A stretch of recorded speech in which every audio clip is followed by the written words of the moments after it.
Halo, cari kembali aku balik lagi channel Bersanya Channel. Dan di video kali ini aku kedatangan seorang tamu. Sudah ada di sebelahku di sini, namanya Jessica. Halo guys. Halo. Di video ini kita akan bercerita tentang pengalaman Jessica di negara selain Kanada, yaitu di Australia. Nah, buat kalian yang penasaran gimana sih di Australia itu nih, aku udah datangkan sumbernya. Kenapa kok dia bisa sampai ke Kanada? Nah, ini nanti dia akan cerita. Yang belum subscribe, jangan lupa subscribe dulu, follow Instagramku, follow Instagramnya Jessica aku kasih linknya di kolom deskripsi. Jessica ini sempat tinggal di Australia, ambil S1 ya, bachelor ya? Ada master juga. Master juga? Sampai master juga. Jadi, total berapa tahun kamu tinggal di Australia? Kira-kira 10 tahun gitu lah. 10 tahun tinggal di Australia, berarti ini valid ya? Video ini valid ya untuk orang Indonesia yang kepikiran Australia, Kanada. Nah, ini sumbernya orang yang tinggal di Australia 10 tahun. Kita akan cerita bagaimana kehidupan di Australia. So, ceritain dulu gimana ceritanya. Setelah lulus SMA, kamu daftar S1, terus gimana? Setelah lulus SMA, aku daftar ke TAFE. Aku ambil sertifikat. Aku actually ambil advanced diploma di childcare gitu kan. Katanya lebih mudah dapat PR. Tapi setelah sekolah 6 bulan, susah banget adjust. Akhirnya aku keluar. Adjustnya susahnya kenapanya? Cari kerjanya susah atau gimana? Kayaknya belum terbiasa gitu lah. Soalnya aku kan masih 18 tahun di lingkungan baru, orang baru gitu kan. Terus teman-teman sekolah nggak ada yang orang Indo. Jadi ya susah gitu loh untuk sekolah, untuk adaptasi. Oh gitu. Jadi dari umur 18 tahun ya sudah ambil childcare. Iya. Oke. Terus lanjut, setelah itu kamu ngapain? Setelah itu aku keluar dari course childcare-nya. Aku ambil advanced diploma accounting. Di kota mana ini? Di Sydney. Di Sydney. Dua-duanya di Sydney. Iya. Oke. Terus? Habis itu aku ambil bachelor in commerce, majornya accounting. Terus aku ambil temporary resident visa untuk 1,5 tahun. Pas itu kan cari kerja full time, kerja office gitu, tapi nggak dapet kan. Ujung-ujungnya aku balik ke student lagi. Oke. Ya. Student lagi itu bachelor itu tadi ya? Enggak, beda lagi. Beda lagi guys. Iya. Oke. Jadi tapi yang Bachelor of Commerce di accounting itu lulus? Lulus. Berapa tahun? Itu kan aku ada ambil advanced diplomanya kayaknya kalau nggak salah 2 tahun deh. Terus bachelornya 1,5 atau 1 tahun gitu. Oke. Bachelor 1,5 tahun ada ya di sana ya? Soalnya kita dapat kayak exemption gitu. Aku kan udah ambil advanced diploma. Kalau sudah advanced diploma, bachelornya bisa ditangguhkan gitu lah ya, jadi 1,5. Terus total sampai bachelor lulus wisuda ya? Berapa total biaya yang dikeluarkan? Udah enggak. Sekolah aja, yang sekolah. Oke. Nggak usah biaya tiket pesawat, biaya hidup nggak usah. Sekolahnya aja. Aku yang diploma udah lupa berapa kan. Tapi kalau pas yang bachelor itu 1 semester kena kayaknya 10.000. Tapi kita dapat student discount jadi 8.000 per semester. 8.000 per semester 1,5 tahun. Kayaknya setahun deh. Setahun ya untuk bachelor ya. Ya taruhlah advance diplomanya samain aja deh, berarti ya 8.000 lah ya per semester. Oke. Setelah lulus bachelor apa yang kamu lakukan? Aku cari kerja, aku apply temporary resident. Tapi susah banget dapat kerjaan office lantaran temporary residentnya cuma 1,5 tahun. Apakah untuk memperpanjang temporary residence itu kamu harus kerja di office atau kerja dimanapun sebenarnya bisa? Kalau bisa sih kerja di office, soalnya aku itu aku mau apply PR kan. Jadi aku butuh pengalaman kerja. Emang syaratnya apa kalau untuk apply PR di Australia itu? Syarat utamanya deh? Pretty much kayak Kanada juga sih, sekolah, pengalaman kerja, umur, IELTS. Ada juga yang namanya professional year, ada NATI juga. Terus juga translation. Terus poin paling susahnya apa? Menurut aku sih IELTS sama pengalaman kerjanya. Pengalaman kerjanya. Oke. Pengalaman kerjanya gimana? Apa susah didapat atau mungkin kamu dirasisin? Maaf ya, mungkin ya nggak tahu. Mungkin kamu dirasisin, akhirnya kamu aku nggak mau nerima orang ini gitu. Terus gimana? Mungkin karena aku baru fresh graduate gitu kan, nggak pernah ada pengalaman kerja sama sekali. Oh, ini adalah problem fresh graduate. Semua perusahaan cari yang experience, terus gimana fresh graduate cari experience? Terus habis itu? Habis itu, soalnya PR-ku habis, aku apply sekolah lagi 3 tahun. Sekolah lagi guys, 3 tahun. Degree-nya bachelor? Enggak, kali ini cuma advanced diploma di IT. Advanced diploma di IT. Awalnya dari accounting, pindah ke IT sekarang 3 tahun. Per semester kena berapa? Sama? Lebih murah sih, tapi aku kurang ingat. Oh nggak ingat. Ya kalau lebih murah taruhlah 7.500, 7.000 lah, kurangin 1.000 aja coba. Tetap masih di sini? Masih di sini. Apakah public private diperhitungkan kalau untuk PR di Australia? Enggak. Oh enggak ya? Iya. Yang penting kamu ada pendidikan, lulus, kerja gitu aja ya? Iya. Oh, oke. Tapi pendidikannya at least kayaknya bachelor deh, aku kurang tahu sih. Terus habis itu setelah 3 tahun IT, dapat nggak kerjaannya?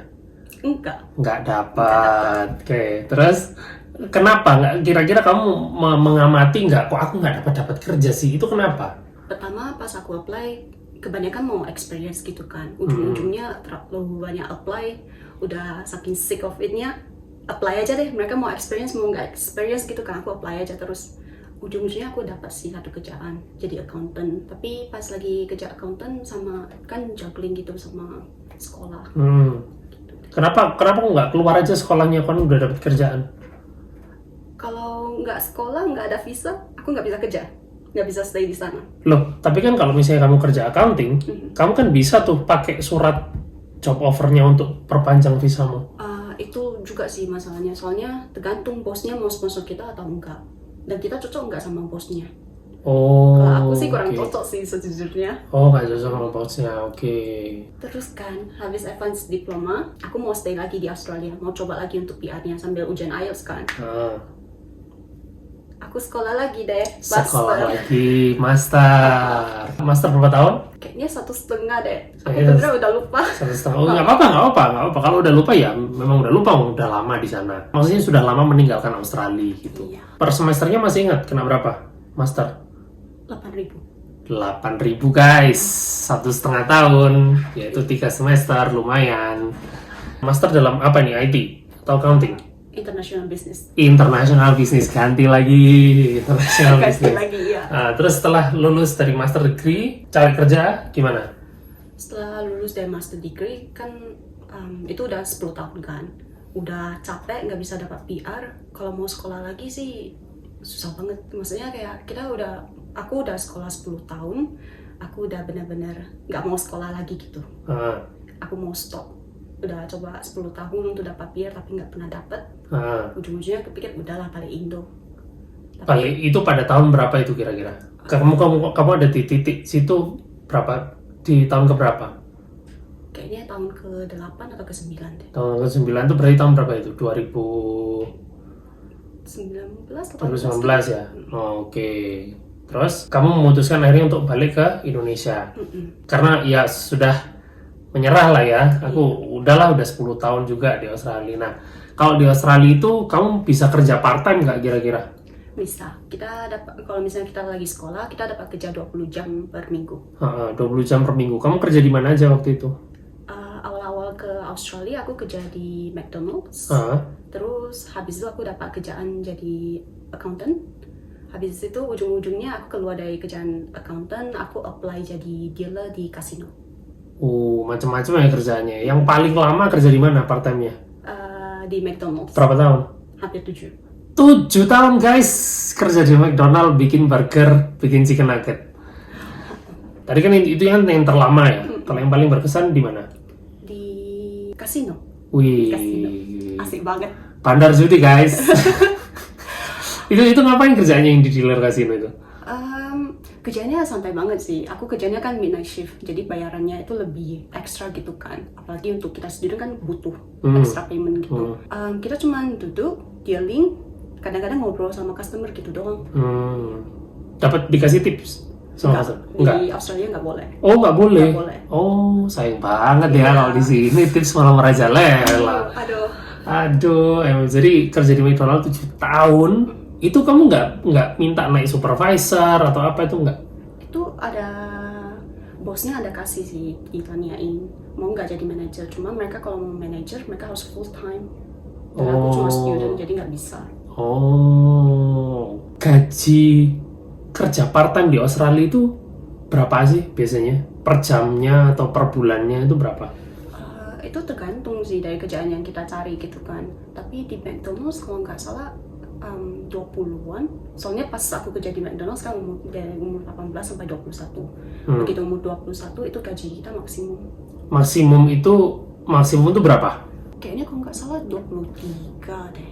$23 per jam? Iya. Kalau yang kan tadi kamu bilang maksimum, ada yang minimum dong berarti? Berapa itu? Kurang ingat. Oh, semakin kita muda, gajinya semakin kecil. Jadi aku punya pandangan baru guys, kalau di Australia itu semakin kamu SMA gitu ya, anak SMA gitu, kamu akan digaji murah daripada kamu yang umur 21 tahun ke atas. Mahal nggak sih biaya hidup di sana dibandingkan kamu di Kanada ini? Di Kanada biaya hidupnya, kalau misalnya kita ngomong soal groceries ya, pretty much hampir sama gitu. Tapi untuk rent di Australia lebih mahal. Lebih mahal. Bisa nabung nggak kira-kira kamu part time di Australia? Tergantung kerjaannya apa dan gajinya berapa. Ya, yang itu aja deh, yang $23 per jam itu McDonald kamu itu. Bisa nggak kira-kira nabung?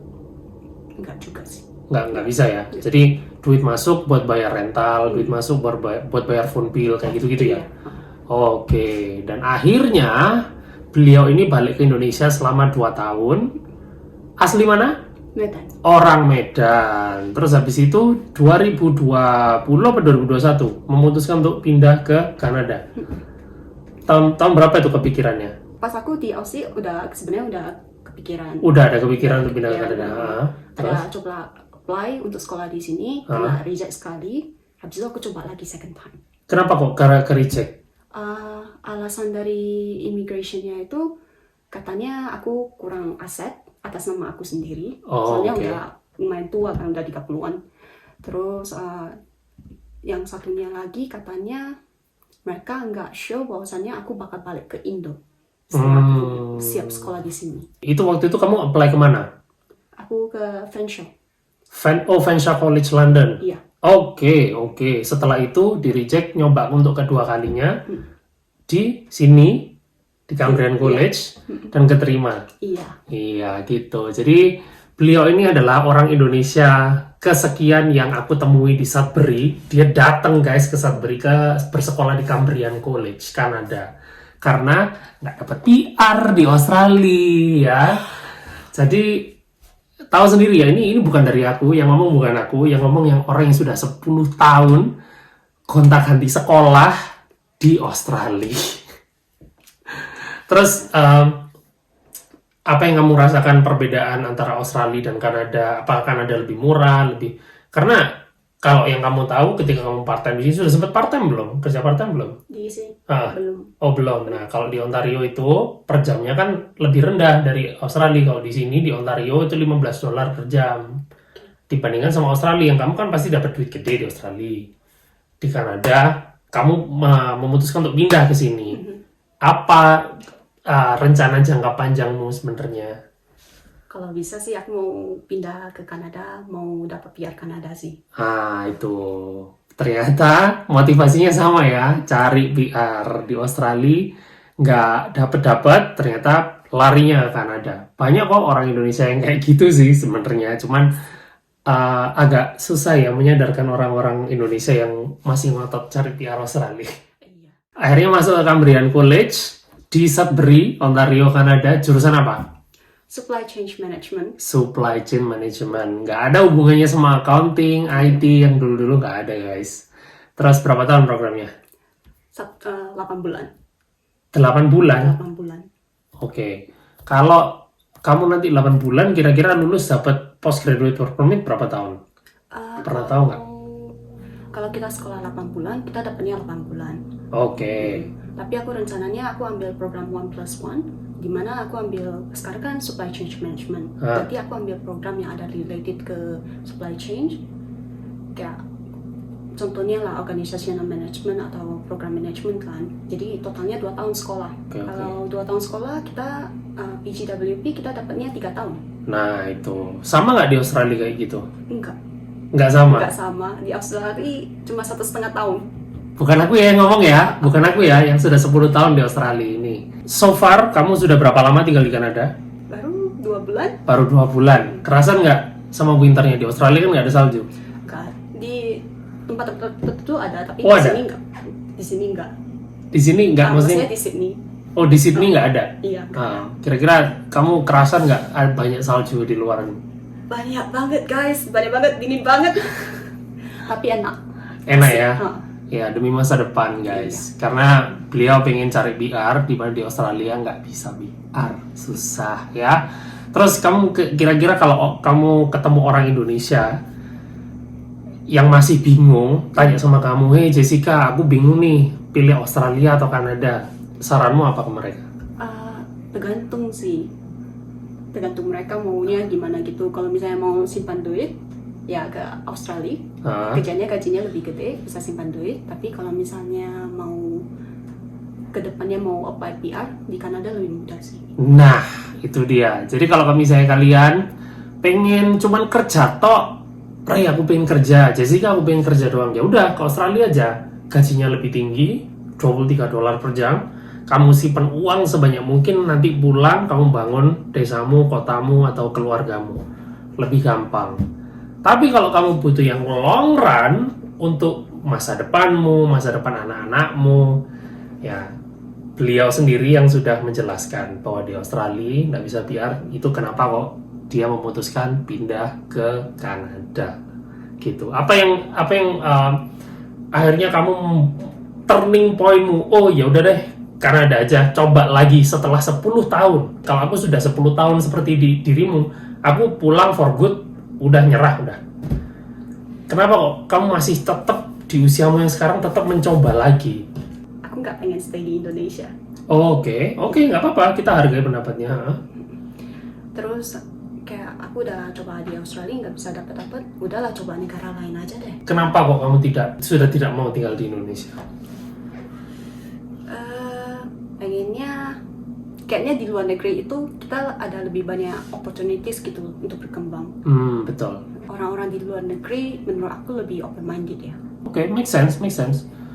Dan di mana si Cici Jessica ini dari Medan, nggak tahu gimana kondisinya Medan, kamu bandingin sama Australia sama Kanada, kesempatannya kan lain kan ya. Istilahnya kayak ambil satu contoh healthcare gitu. Healthcare-nya pasti di Kanada pasti kamu di cover. Iya. Kayak gitu-gitu kan. Di Medan healthcare masuk asuransi loh. Masuk asuransi Masuk ya? asuransi. Iya. Tapi healthcare-nya ya nggak sebagus sini lah. Oke. Ya, kita cuma ngomong apa adanya ya, teman-teman. Kita nggak mengada-ngada, kita tidak menjelekkan satu sistem dengan yang lain. Tapi, ya ini adanya. Banyak orang yang bilang kalau healthcare-nya Kanada lebih... Kamu pernah ini nggak dapat fasilitas healthcare dari Australia nggak? Untungnya sih belum pernah ya. Belum kayak sakit yang benar-benar parah gitu. Jadi aku belum Tapi kamu pernah ada pengalaman orang yang kamu tahu yang pakai healthcare-nya Australia gitu gimana? Kebanyakan mereka udah citizen sih. Jadi mereka kalau misalnya kayak ke dokter gitu kan nggak bayar banyak atau gimana gitu. Oh, tetap bayar ya tapi? Nggak bayar. Tapi nggak semahal kita. Maksudnya nggak semahal kita tuh nggak semahal student? Kalau student kita kalau habis kita bayar kita bisa claim insurance. Oke. Tapi kadang-kadang mereka ada charge kayak 10% atau 20% gitu. Citizen Australia aja masih harus bayar loh guys. Aku yang PR bukan citizen aja gratis berobat. Obat pun juga di cover. Salah satu contohnya adalah Rina, istriku. Dia ketika lagi sakit, obatnya itu harganya udah ratusan dolar. Di total tuh bisa 300 sekian dolar. Nggak bayar. Kapsul, pil, apa segala macam nggak bayar. Disuplai sama pemerintah, disuplai sama healthcare. Gitu sih, keren. Jadi selamat datang di Kanada. Terima kasih. Semoga betah, semoga dapat PR ya. Dengerin ya omongannya Kak Jessica ini. Nggak bisa dapat PR guys di Australia guys. Kalau PhD kira-kira bisa nggak? Kurang tahu sih. Nggak tahu ya. Nggak tahu. Ya. Tapi ya kalau misalnya aku juga ada teman yang kayak baru stay di Australia kayak 4 tahun gitu kan udah dapat PR-nya. Tergantung sih, tergantung keberuntungan juga lah. Oke. Ya sudah, jadi begitu teman-teman bisa dibandingkan sendiri Australia dengan Kanada. Ini yang sudah 10 tahun di Australia dari bachelor, diploma, college, master, cari kerja nggak dapat, akhirnya 10 tahun pulang ke Indonesia, persiapan lagi untuk ke Kanada, dan sekarang barusan datang 2 bulan lalu di Sudbury, Ontario, Kanada, tempatku tinggal. Tuh, beliau kuliah di Public College di Cambrian College. Nanti pasti lulus, beliau akan dapat kesempatan bekerja, dapat kesempatan untuk apply postgraduate work permit pastinya. Silakan dipikirkan sendiri, direnungkan sendiri perbandingan antara Australia dan Kanada. Aku bilang tidak jelek, ya. Aku bilang Australia tidak jelek, tapi kalau kamu memang hanya, yaitu tadi motivasinya, cari duit, pulang ke Indonesia, silakan. Australia pasti lebih mantap untuk rencana itu. Tapi kalau untuk aku, untuk Jessica, kita butuh yang long run, yang butuh yang sustain sampai ke masa depan, sampai kita tua, sampai kita pensiun. Ya kan ada tempatnya. Like, subscribe, comment, follow Instagramku juga. Tak kasih link Instagramnya Jessica juga di link deskripsi. I'll see you guys in the next video. Stay tuned, stay positive. Bye.